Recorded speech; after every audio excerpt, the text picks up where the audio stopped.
en participant à The Voice Kids 9, dont le 5e épisode était diffusé ce mardi 1er août 2023 sur TF1, l'adolescente de 13 ans a marqué les esprits avec un titre rock et une voix puissante. Retenez bien son prénom car elle pourrait aller très loin dans The Voice Kids 9. Elle s'appelle Elise et du haut de ses 13 ans, la collégienne a bien l'intention de marquer cette édition 2023. Derrière ses longs cheveux blonds et sa bouille d'Angers se cache une détermination à toute épreuve pour faire de la musique son métier. D'ailleurs, ce mardi 1er août 2023, la candidate a retenu l'attention des coachs de cette saison durant la 5e soirée consacrée aux auditions à l'aveugle diffusée sur TF1, la dernière avant l'étape tant redoutée des Battles.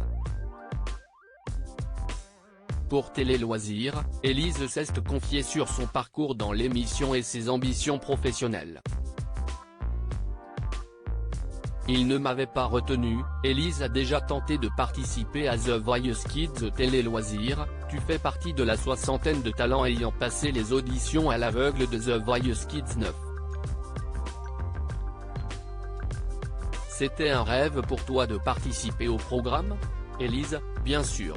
J'ai toujours regardé l'émission avec ma maman et je me disais que ça devait être génial de monter sur cette scène, de répondre à des interviews et de rencontrer les coachs. Cette émission est un super tremplin car elle me permet d'avoir des retours de la part de professionnels. J'ai déjà eu l'occasion de faire de la scène car je suis au conservatoire d'Amiens mais je ne me suis produite que devant des parents. Là, face à des caméras, c'était plus impressionnant. Comment as-tu intégré l'aventure The Voice Kids ? J'ai envoyé des vidéos par mail à la production et j'ai été contacté pour passer les différents castings avant d'être rappelé pour les tournages. Si est-il la première fois que tu postules pour l'émission ? J'avais déjà essayé d'intégrer le casting à 9 ans quand j'étais en spell-bas. Il ne m'avait pas retenu car j'étais sûrement trop petite et ma voix manquait encore de maturité. Si est un mal pour un bien. J'ai continué à m'entraîner pour réussir à faire ce que j'ai proposé lors de l'audition à l'aveugle.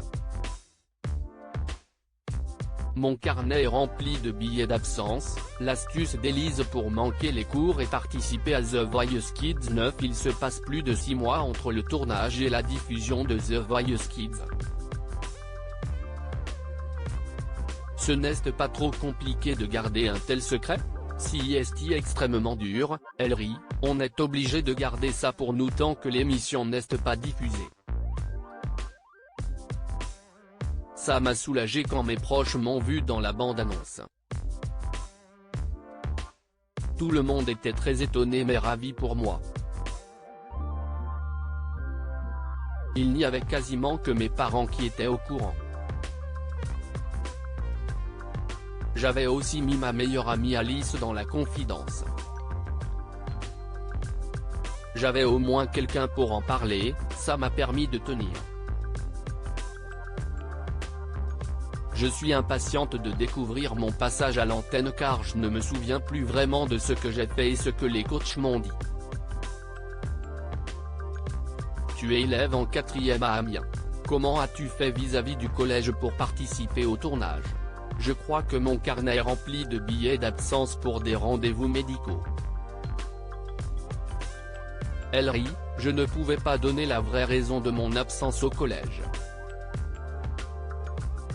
On tournait souvent le week-end et pendant les vacances mais il arrivait aussi que l'on soit obligé quelques jours avant pour les séances de coaching et les répétitions sur scène.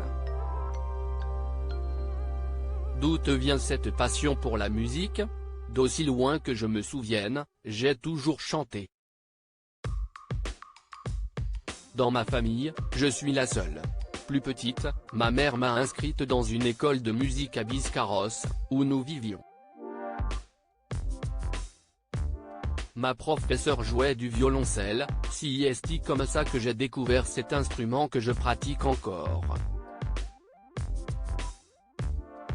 C'est également elle qui m'a incité à continuer la musique et à prendre des cours de chant.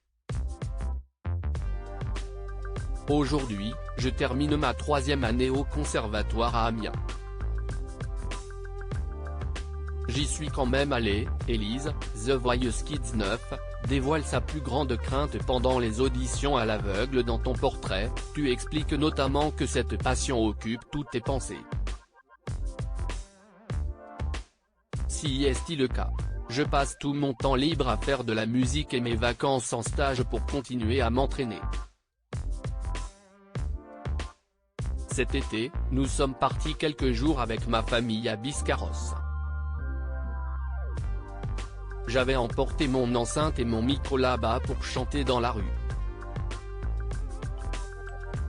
Je me suis même fait repérer par un restaurateur qui m'a proposé de venir chanter dans son établissement. Quel artiste t'inspire le plus?